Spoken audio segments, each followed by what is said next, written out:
So hey guys, how are you all? कैसे हैं आप सब? उम्मीद करता हूँ आप सब बहुत ज़्यादा बढ़िया होंगे। सो गाइस, मेरा नाम है उज्जवल और आज लेकर आया हूँ मैं बहुत ही ज़्यादा इम्पॉर्टेंट वीडियो, ग्रेविटेशन 04। जी हाँ, ग्रेविटेशन का पार्ट 4। और इस वीडियो में हम क्या करने वाले हैं, सब टाइटल में आपने ऊपर टाइटल में देख ही लिया है, mass and weight. Mass and weight भैया, मास एंड वेट मतलब ये मास और वेट एक चीज़ नहीं है। जी हाँ, तो आज इन्हीं सब चीज़ों के बारे में जानेंगे कि मास क्या होता है, वेट क्या होता है, क्या ये दोनों चीज़ एक है, क्या ये दोनों चीज़ अलग अलग हैं, अगर ये अलग अलग हैं तो किस तरह ये अलग अलग हैं, और इनमें क्या कोई रिलेशन बन सकता है कि किस तरह एक ऑब्जेक्ट के वेट से हम उसका मास निकाल लें, या अगर हमें मास दिया हो तो वेट निकाल लें। ठीक है, वेरी गुड। तो वीडियो स्टार्ट करते हैं। सबसे पहले मैं आपको बता दूं, मास और वेट एक चीज़ नहीं होती। ठीक है भाई, ठीक है। और जो हम सबसे बड़ी गलती है काफ़ी बार करते हैं, जब भी आप कोई वेइंग मशीन पे खड़े हो, आपका कुछ भी वज़न आए, 40 आए, 50 किलो आए, 60 किलो आए, आपका वज़न आया, आप वेट नाप रहे हो, आपका वेट आया 60 kg। जी हाँ, ये सबसे बड़ी गलती होती है यूनिट की। आज इन सब चीज़ों को क्लियर करेंगे। स्टार्ट करते हैं इस वीडियो को। भैया क्या गलती है भाई, अभी बता दूंगा, तो वीडियो देख के फ़ायदा क्या है, समझो, आसानी से बैठो, वीडियो देख समझो। ठीक है। सबसे पहला टॉपिक है मेरा मास। मास क्या होता है? Mass of a body is the quantity of matter और मटेरियल कंटेन इन इट। जी हाँ, बस एक छोटी सी डेफिनेशन। अगर आपसे कोई पूछे कि what is the mass of an object, तो आप क्या कहोगे? Mass of a body is the quantity of matter. Mass क्या है? क्वांटिटी ऑफ मैटर है। मास क्या है? क्वांटिटी ऑफ मैटर और मटेरियल कंटेन्ड इन इट। एक ऑब्जेक्ट के अंदर कितना मैटर है, कितना मटेरियल है एक ऑब्जेक्ट के अंदर, वो उसका क्या कहलाता है? मास कहलाता है। ठीक है भाई, मान लो एक ऑब्जेक्ट के अंदर 4 यूनिट मास है। यूनिट क्या भी आगे चल के देखने वाले हैं हम, तो क्या हो गया, कितना मीटर है या उसके अंदर कितना मटेरियल है, वो क्या है? 4 है। चलो चलते हैं आगे, क्लियर करते हैं आपकी यूनिट की भी परेशानी को। ठीक है, तो मास क्या है? सबसे पहले एक चीज समझ लो, mass is a scalar quantity.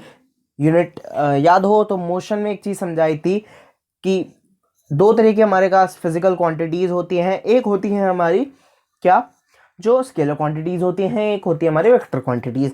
तो स्केलर जो मास है हमारा, वो क्या है? स्केलर क्वांटिटी है। स्केलर क्वांटिटी क्या होती है? स्केलर क्वांटिटी वो क्वांटिटी होती है जिनके पास केवल और केवल क्या होता है? मैग्नीट्यूड। इनके पास कोई भी डायरेक्शन नहीं होती है। ठीक है, इनके पास कोई भी डायरेक्शन नहीं होती है। क्लियर हो रहा है या नहीं हो रहा है? मास इज अ स्केलर क्वांटिटी, क्योंकि मास के पास, मास एक स्केलर क्वांटिटी है क्योंकि इसके पास कोई डायरेक्शन नहीं है, इसके पास कोई डायरेक्शन नहीं है। क्लियर? ठीक है। अब बात करते हैं मास की यूनिट की। देखो, मास के अलग अलग यूनिट हो सकती है, हमें जो इंपॉर्टेंट है वो है उसकी एसआई यूनिट। तो एसआई यूनिट जो होती है मास की, वो होती है kilogram. SI unit of mass is kilogram. भैया ये क्या कर रहे हो? वेट होती है किलोग्राम की, वेट होती है किलोग्राम की एसआई यूनिट, वो सॉरी उल्टा, गर्मी हो रही है, उल्टा बोल देता हूँ, कई बार गलती हो जाती है।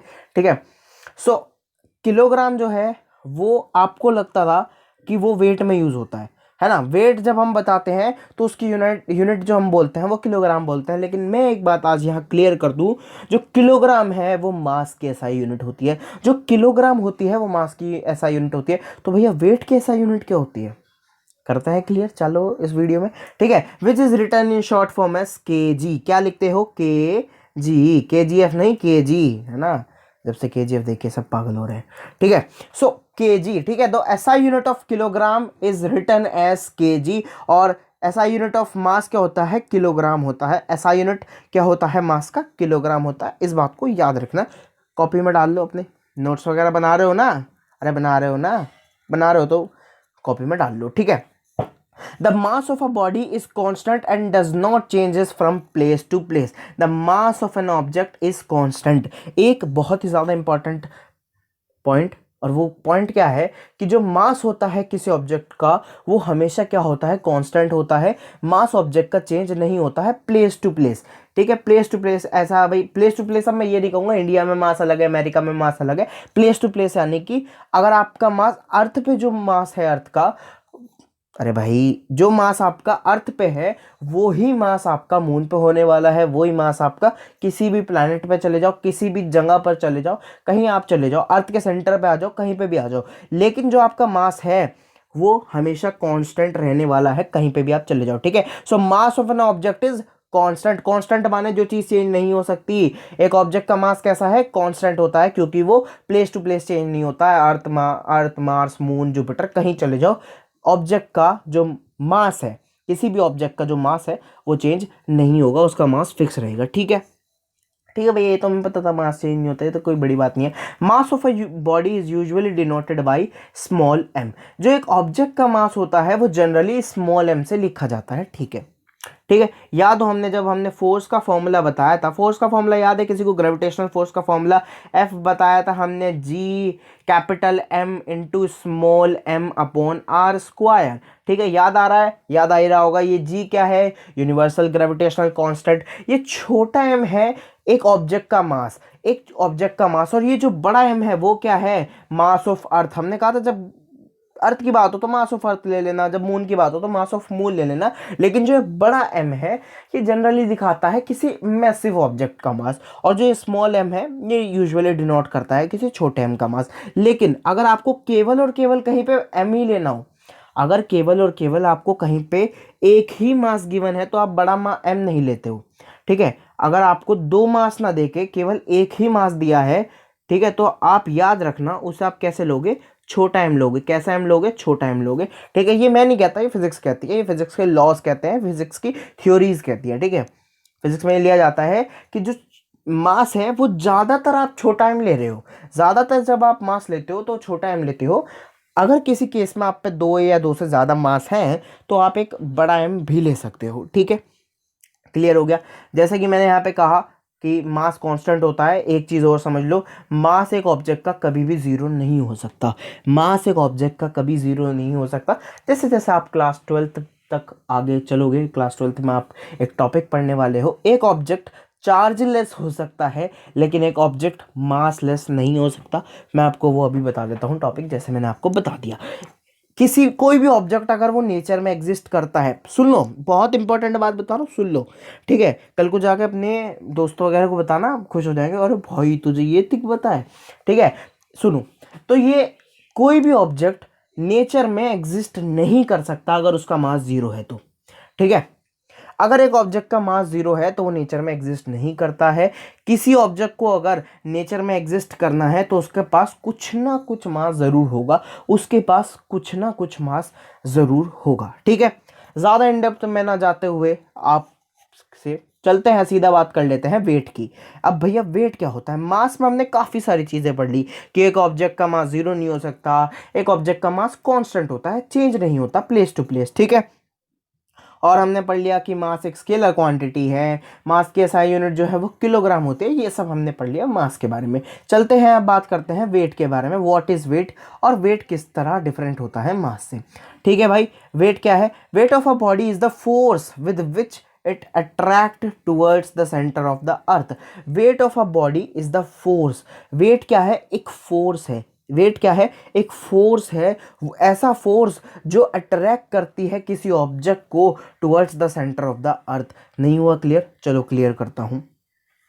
मान लो, मान लो एक ऑब्जेक्ट यहाँ पे खड़ा हुआ है और वो अर्थ पे खड़ा हुआ है। मान लो एक ऑब्जेक्ट अर्थ पे खड़ा है, ठीक है। तो एक कंटिन्यूअसली एक फोर्स लग रहा है उस ऑब्जेक्ट पे जो उसे खींच रहा है सेंटर की तरफ, उसे खींच रहा है सेंटर की तरफ। अगर ये भैया ये फोर्स सबसे पहले बताओ ये क्यों है? इसका आंसर है ग्रेविटेशन, ग्रेविटेशनल फोर्स है, ठीक है। दूसरा भैया ये अगर है तो क्यों है, ठीक है। पहला आंसर है ये फोर्स कौन सा है, पहला क्वेश्चन था हमारा कि ये फोर्स कौन सा है। दूसरा फोर्स है ये फोर्स है क्यों। इसका कारण ये है भाई, अगर ये फोर्स ना हो तो आप हवा में नहीं उड़ने लग जाओगे। आपने कभी देखा होगा कि साइंटिस्ट ने, आपने कभी ये साइंस फिक्शन वीडियोस देखी होंगी या फिर यूट्यूब पे कोई वीडियो देखी होंगी, ठीक है। उस पर आपने एक वीडियो जरूर देखी होगी जिसमें एक ऑब्जेक्ट, एक जो पर्सन है, जो एक एस्ट्रोनॉट है मून पे, जब वो कूदता है तो वो बहुत ऊंची जंप ले लेता है ना, जब वो कूदता है, या फिर वो फ्लोट भी कर सकता है। ऐसा क्यों है? क्योंकि जो मून है वो उसे कम फोर्स से खींच रहा है, जो अर्थ है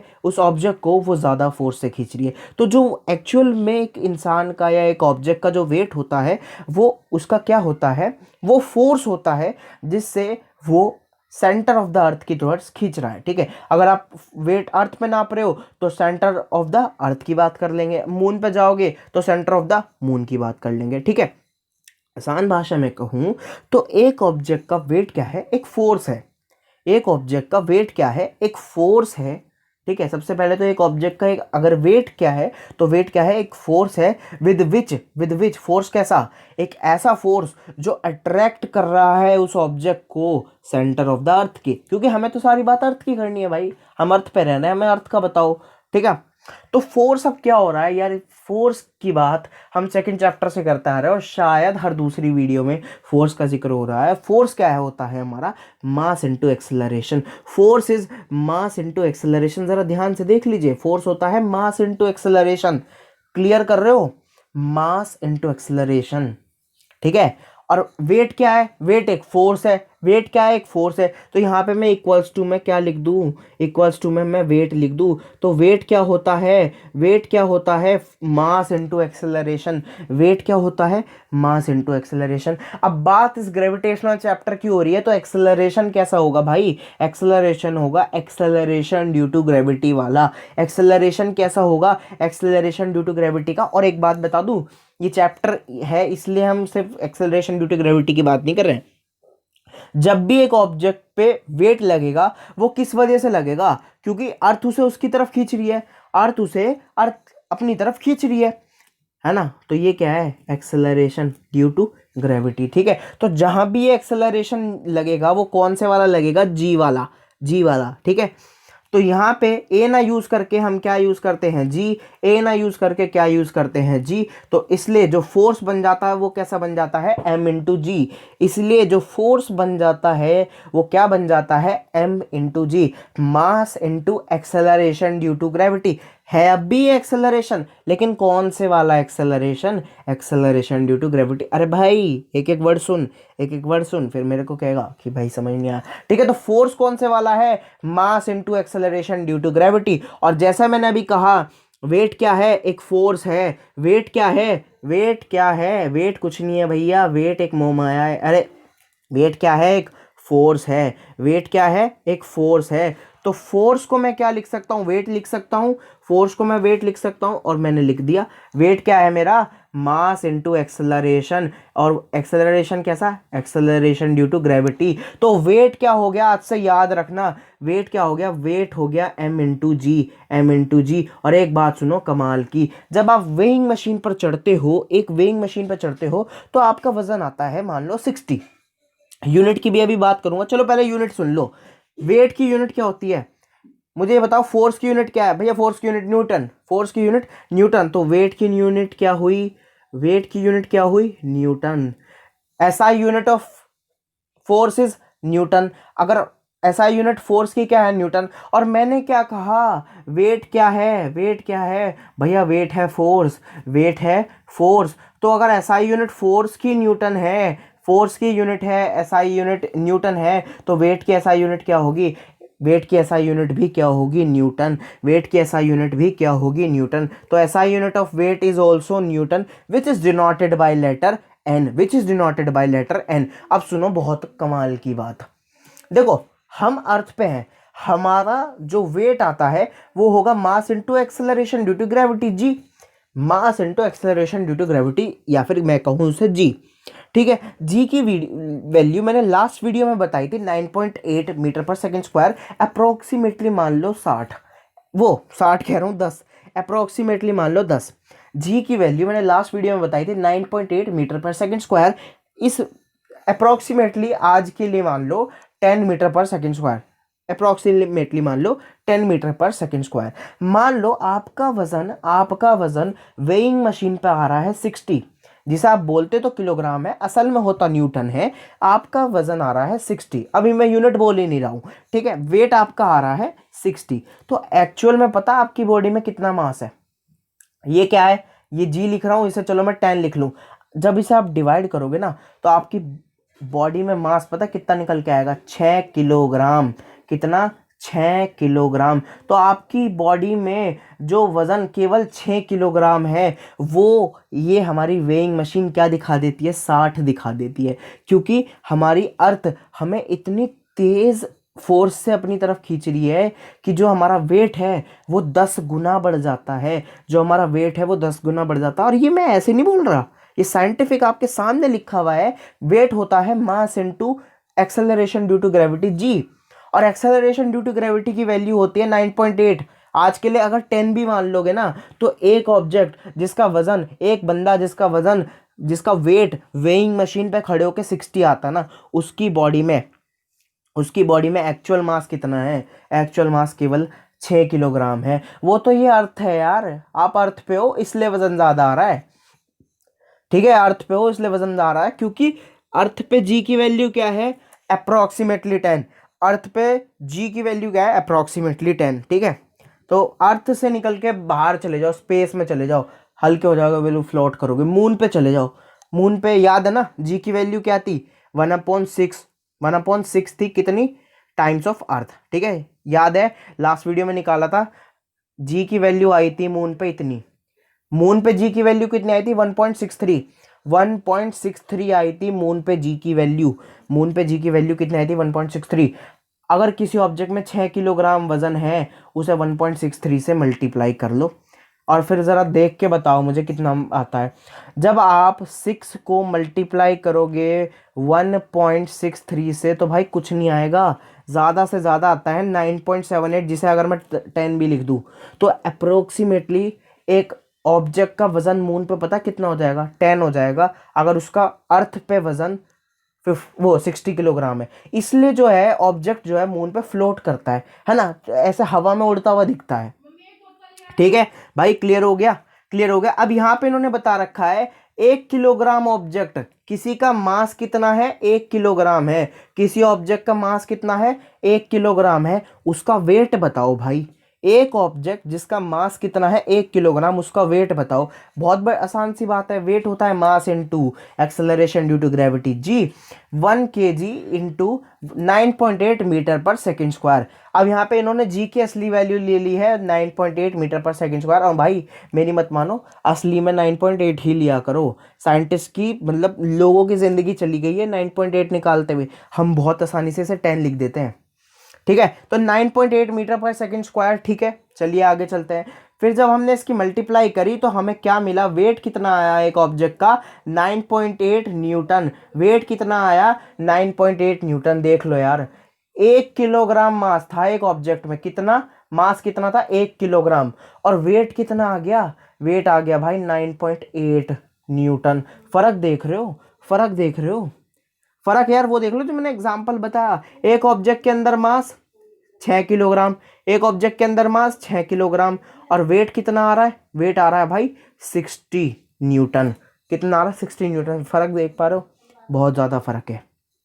क्लियर हुआ?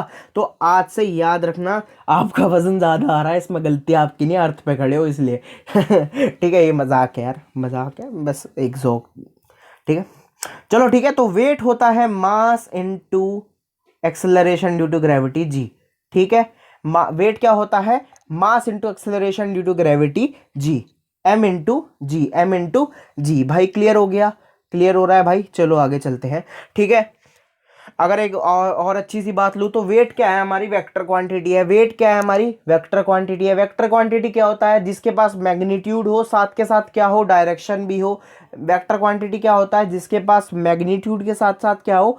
डायरेक्शन भी हो, ठीक है भाई। अब इसके पास अगर डायरेक्शन है तो क्या हम डायरेक्शन बता सकते हैं इसकी डायरेक्शन कौन सी है? बिल्कुल बता सकते हैं। इसकी डायरेक्शन क्या है? The weight of a body is actually is acts in vertically downward direction. तो डायरेक्शन क्या है? Vertically downwards. वर्टिकली मतलब ऐसे, और डाउनवर्ड मतलब ये। वर्टिकली क्या? हॉरिजॉन्टली होता है ऐसा, वर्टिकली होता है ऐसा नीचे ऐसे की तरफ, और डाउनवर्ड है तो एरो इस तरफ लगा दो। अपवर्ड होता तो ऊपर की तरफ एरो लगा देते, ठीक है। वर्टिकली अपवर्ड्स होता, लेकिन है कैसा? Vertically downwards. भाई वर्टिकली हॉरिजॉन्टली तो पता होगा, हॉरिजॉन्टल होता है ये, वर्टिकल होता है ये, ठीक है। अब क्योंकि वर्टिकली डाउनवर्ड्स है तो एरो नीचे की तरफ से खींच दो। अगर वो कहता वर्टिकली अपवर्ड्स है तो एरो इस तरफ की तरफ, इस तरफ से खींच देते, एरो ऐसे बना देते। लेकिन वेट कैसा है? वर्टिकली डाउनवर्ड्स है। वेट कैसा है? वर्टिकली डाउनवर्ड्स है, ठीक है। तो wait of a body acts in vertically downward direction, किस डायरेक्शन में होता है, वर्टिकली डाउनवर्ड डायरेक्शन में होता है। Weight of a body is usually denoted by W, तो वेट जिससे डिनोट करते हैं वो होता है डब्ल्यू। भैया बहुत देर से पता है, आप बताने लग रहे हो, डब्ल्यू से डिनोट करते हैं हम वेट को, ठीक है। हमने मास के टाइम पे पढ़ा था, जब आप अभी टाइम क्या बहुत देर थोड़ी, अभी 10 मिनट पहले पढ़ा था कि मास हमारा एक ऑब्जेक्ट का कभी चेंज नहीं होता, मास एक ऑब्जेक्ट का कांस्टेंट होता है, ठीक है। मास एक ऑब्जेक्ट का कांस्टेंट होता है। यहां देखो, वेट एक ऑब्जेक्ट का कांस्टेंट नहीं होता। वेट एक ऑब्जेक्ट का कांस्टेंट क्यों नहीं होता? देखो भाई, डब्ल्यू होता है mass into g, m into जी। देखो मैंने कहा मास नहीं चेंज हो सकता, ठीक है, लेकिन ये तो चेंज हो सकता है। मान लो जी की वैल्यू बहुत कम हो जाए, जी की वैल्यू कम हो जाए तो वेट तो चेंज हो जाएगा ना। क्लियर हो रहा है? मास चेंज नहीं हो सकता, लेकिन ये जी तो चेंज हो रहा है ना। जी तो भाई प्लेस टू प्लेस चेंज होता है। हमने पढ़ा था अर्थ पे कुछ और है, मून पे कुछ और है, कहीं और जाओ कुछ और है, ठीक है। और दूसरी बात, मैंने कहा था मास जीरो नहीं हो सकता, याद हो मैंने कहा था मास जीरो नहीं हो सकता, लेकिन वेट जीरो हो सकता है। एक और बात सुनो, weight of a body also changes from place to place. Place to place weight जो है एक बॉडी का चेंज होता रहता है, प्लेस टू प्लेस एक बॉडी का वेट जो है वो चेंज होता रहता है। अर्थ पे वेट कुछ हो रहा है, मून पे वेट कुछ और होगा। अगर आप सोच रहे हो कि इंडिया में वेट कुछ और है, अमेरिका में कुछ और हो जाएगा, ऐसा नहीं होता, ठीक है। Acceleration due to gravity almost same होता है, एक्सिस और इक्वेटर की बात अलग है। लेकिन आप ये सोच रहे हो कि भाई प्लेस चेंज करने से ही वजन चेंज हो जाएगा, ऐसा नहीं है। यहाँ जो प्लेस की बात हो रही है वो हो रही है अर्थ, मून, इन सब जगह की बात, ठीक है। अच्छा भैया, आप कह रहे थे वेट जीरो भी हो सकता है, ऐसा हो जाए तो भैया मजा आ जाए, है ना, फिर तो मैं हवा में तैरता रह जाऊंगा। तो वेट जीरो कैसे होगा भाई? स्पेस में जी की वैल्यू पता है कितनी होती है? स्पेस में जी की वैल्यू है जीरो। स्पेस में जी की वैल्यू कितनी है? जीरो। इंटरप्लैनेटरी स्पेस की बात हो रही है, जी की वैल्यू कितनी है? जीरो, ठीक है। वेट होता है mass into acceleration due to gravity, zero, ठीक है। अगर मैं यहाँ मान लो मास कुछ भी हो, लेकिन उसकी मल्टीप्लाई में जीरो से कर दूँ तो आएगा तो जीरो। हम सब ने पढ़ा है किसी भी चीज़ की वैल्यू, किसी भी चीज़ को जीरो से मल्टीप्लाई करते हो तो जीरो आता है। अब ये मत पूछना जीरो की मल्टीप्लाई जीरो से करते हैं तो क्या आता है, हैं? ये एक नॉट डिफाइंड टर्म है, ये सब हमारी 12th की बात है, ठीक है। तो weight equals mass into acceleration due to gravity. अगर एक्सेलरेशन ड्यू टू ग्रेविटी किसी तरह जीरो हो जाए तो मेरा वेट भी जीरो हो जाएगा, ठीक है। तो कोई आपसे पूछे कि वेट किस तरह कम हो तो कह दो एक्सेलरेशन ड्यू टू ग्रेविटी को कम कर दो, ठीक है। या फिर एक्सेलरेशन ड्यू टू ग्रेविटी अगर जीरो हो गई तो वेट क्या हो जाएगा? जीरो हो जाएगा। यहां पढ़ लो यार, मेरी नहीं मान रहे, यहां पढ़ लो। The weight of a body is not constant, the weight of a body is not constant in the interplanetary space, in the interplanetary space where g equals zero, जहां पर g की वैल्यू क्या है? Zero, the weight of a body becomes zero, जो body का wait है वो क्या बन जाता है? Zero. and we feel true weightlessness, हमें क्या एकदम से वेटलेसनेस लगेगा, आप हवा में उड़ने लग जाओगे, ठीक है, हवा में उड़ने लग जाओगे। जो आपका वेट है वो क्या हो जाएगा? जीरो हो जाएगा। जो आपका वेट है वो क्या हो जाएगा? जीरो हो जाएगा। अच्छा भैया, हमें स्पेस में जाना जरूरी है अपना वेट जीरो, कहीं अर्थ पे नहीं हो सकता? बिल्कुल हो सकता है, ये देख लो अर्थ पे कहाँ हो जाएगा। So we know that the acceleration due to gravity G decreases as we go down inside the earth. हमने लास्ट लेक्चर में पढ़ा था, जैसे जैसे आप अर्थ में अंदर जाते हो, नीचे जाते हो, जी की वैल्यू घटती है, जी की वैल्यू घटती है। और मैंने कहा था कि जी की वैल्यू, अच्छा मैं शायद कहना भूल गया था, अब सुन लो, जी की वैल्यू जीरो कहाँ पे होगी? जी की वैल्यू जीरो होती है सेंटर ऑफ द अर्थ, जहां पर अर्थ का सेंटर होता है वहां पर जी की वैल्यू क्या होती है? जीरो। जहां पर अर्थ का सेंटर होता है वहां पे जी की वैल्यू क्या होती है? Zero. And become zero at the centre of the earth, g की वैल्यू जीरो कहाँ पे हो जाती है? सेंटर ऑफ द अर्थ पे। आप अगर अर्थ के सेंटर पे चले जाओ तो जी की वैल्यू क्या हो जाती है? Zero. So what ever be the body, what ever be the weight of a body on the surface of the अर्थ, जो भी एक ऑब्जेक्ट का वजन है सरफेस ऑफ द अर्थ पे, वो क्या हो जाएगा? वो जीरो हो जाएगा if it taken to the centre of the earth. अगर उसे आप अर्थ के सेंटर पे ले जाओ, अगर आप उस ऑब्जेक्ट को अर्थ के सेंटर पे ले जाओ तो उसका वजन क्या हो जाएगा? उसका वजन जीरो हो जाएगा। उसका वजन क्या हो जाएगा? जीरो, क्योंकि वहां पर जी की वैल्यू क्या हो गई है? जीरो। क्योंकि वहां पे जी की वैल्यू क्या हो गई है? जीरो। ठीक है। Weight of an object on the moon, wait of an object on the moon, भैया जरा ये बताओ wait of an object on the moon. ठीक है, लास्ट वीडियो में मैंने कहा था, लास्ट वीडियो में मैंने कहा था, देखो लास्ट वीडियो देखने के फायदे ही हैं, जिन्होंने देख रखा है वो हाँ भरेंगे, जिन्होंने नहीं देख रखा वो सोचेंगे। मैंने कहा था जो जी की वैल्यू अर्थ पे होती है, एक सेकेंड, जो जी की वैल्यू मून पर होती है, अर्थ पे उसकी वैल्यू वो कितनी होती है, 1/6 टाइम होती है जी की वैल्यू जो अर्थ पे है, जी की वैल्यू जो अर्थ पे है। नहीं मान रहे, मैंने कहा था अर्थ पे जी की वैल्यू कितनी है 9.8, अर्थ पे जी की वैल्यू कितनी है 9.8, मून पे जी की वैल्यू कितनी है, मून पे जी की वैल्यू, जी क्या है एक्सेलरेशन ड्यू टू ग्रेविटी, वो है 1.63, वो है 1.63, 1.63। अगर आप ये निकालोगे ना तो 1/6 टाइम ही आएगा। ठीक है, अगर आप 9.8 का 6 से डिवाइड करोगे तो वो 1.63 ही आता है, वो 1.63 ही आता है। तो जो जी की वैल्यू है अर्थ पे, जो जी की वैल्यू है अर्थ पे, मून पे उसकी वैल्यू क्या होती है, बिल्कुल 1/6 टाइम, कितनी 1/6 टाइम हो जाती है, कहाँ पे, मून पे। क्लियर है भाई। अब मैंने कहा मास तो चेंज होगा नहीं, चेंज क्या होगी जी, तो जिस रेट पे जी पलटेगा उसी रेट पे वेट भी पलटेगा, जिस रेट पे जी पलटेगा उसी रेट पे वेट भी पलटेगा। क्यों, देखो वेट होता है mass into acceleration due to gravity. मैं कह रहा हूं जी की वैल्यू अगर आधी हो जाए, जी की वैल्यू आधी हो जाए तो वेट कितना हो जाएगा, भैया वेट भी तो आधा हो जाएगा। जी की वैल्यू कम करके अगर मैं आधी कर दूं तो वेट भी कितना हो जाएगा, आधा हो जाएगा। मैं जी की वैल्यू 1/4 कर दूं तो वेट भी कितना हो जाएगा, 1/4, 1/4। तो मैं कह रहा हूं अर्थ से मून तक आने तक जो जी की वैल्यू हो जाती है वो हो जाती है 1/6। तो वेट भी कैसे कम होगा, 1/6। नहीं मान पा रहे हो तो याद कर लो भाई, जो समझ गए उनके लिए अच्छा है। तो if weight of an object on the moon will be about 1/6 of what is the weight on the earth. ठीक है, जो वेट एक ऑब्जेक्ट का अर्थ पे होता है, मान लो एक ऑब्जेक्ट का वजन अर्थ पे 60 न्यूटन है, एक ऑब्जेक्ट का अर्थ पे वजन 60 है, न्यूटन भी छोड़ो, क्यों छोड़ो, न्यूटन है बहुत इंपॉर्टेंट आदमी है हमारे न्यूटन साहब। ठीक है, तो एक ऑब्जेक्ट का वजन अगर अर्थ पे 60 है, यूनिट नहीं बोल रहा हूँ फिलहाल, ठीक है, एक ऑब्जेक्ट का वजन अर्थ पे 60 है तो मून पे पता कितना हो जाएगा, 10 हो जाएगा। मून पे कितना हो जाएगा, 10 हो जाएगा। ठीक है, तो आप वजन आपका ज़्यादा नहीं है, गलती से वित्ते आप गलत जगह पैदा हुए हो। ठीक है, तो कितना हो जाएगा, 10 हो जाएगा मून पे आपका वजन। ठीक है, तो weight on the moon upon weight on the earth कितना होता है, ये होता है 1/6। ये रेशियो क्या होता है, 1/6। और ये बहुत इंपॉर्टेंट है, नोट कर लो, क्वेश्चन में काम आता है। यहाँ क्वेश्चन में क्या होगा, आपसे कह देंगे आपका वजन अर्थ पे इतना है, कितना भी दे देंगे, पूछ लेंगे मून पे बताओ, ये रेशियो काम आएगा। ठीक है, last but not the least बात करते हैं difference between mass and earth. Earth और मास का डिफरेंस जरा देख लिया जाए कितना होता है। मास मास और अर्थ, ये मैंने क्या बोल दिया, तो मास और वेट में क्या डिफरेंस होता है जरा ये देख लिया जाए।